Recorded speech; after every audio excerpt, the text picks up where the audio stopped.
রাধা রাধা বন্ধুরা, আমার ডেলি ব্লগে তোমাদের সবাইকে স্বাগত। তোমরা কেমন আছো? আমি খুব ভালো আছি, তোমাদের ভালোবাসা। তো বন্ধুরা দেখো, আমার গলার অবস্থা আজকে প্রচণ্ড খারাপ, ঠান্ডা লেগে গেছে।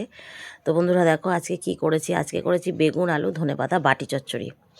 তো কিভাবে করলাম একটু বলি, সবাই দেখতে পাচ্ছ বা এটা বলার মতো কিছু নেই, তবুও একটু বলে দিই। একটু বেগুন আর আলু কেটে নিয়েছি, নিয়ে কড়াইতে অল্প একটু জল দিয়েছি, জল দিয়ে তার মধ্যে বেগুন আলুটা দিয়ে দিয়েছি, দিয়ে একটু নুন হলুদ দিয়ে চাপা দিয়ে দিয়েছি, দিয়ে বেশ কিছুক্ষণ পরে ফুটে ওঠার পরে খুলে ঢাকনা খুলে নাড়াচাড়া করে আলুটা সিদ্ধ হয়েছে কিনা দেখে নিয়ে তার মধ্যে কয়েকটা কাঁচা লঙ্কা চিড়ে দিয়েছি। কাঁচা লঙ্কা দেওয়ার পরে আবার একটু নাড়াচাড়া করে তার মধ্যে দিয়েছি অল্প একটু সর্ষে তেল, সামান্য।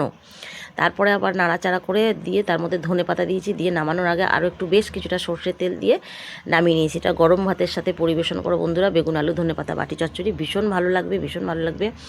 আর বন্ধুরা কেমন হয়েছে আমাকে লাইক কমেন্ট শেয়ার করো, আর কমেন্ট যারা করবে তাদের নাম পরের ভিডিওতে উল্লেখ করবো। আর যারা বন্ধুরা সাবস্ক্রাইব করে দিয়েছো তাদেরকে অসংখ্য অসংখ্য ধন্যবাদ, তাদেরকে অনেক অনেক ভালোবাসা। যারা এখনও সাবস্ক্রাইব করোনি তারা সাবস্ক্রাইব করে আমার পাশে থেকো। আর ফেসবুক বন্ধুরা প্লিজ ফলো করো, কারণ তোমাদের সাপোর্ট ছাড়া এগিয়ে যাওয়াটা কোনোভাবেই সম্ভব নয়। তাই তোমরা ভালো থেকো, সুস্থ থেকো, সাবধানে থেকো, আর আমার মিনি ব্লগ দেখতে থেকো।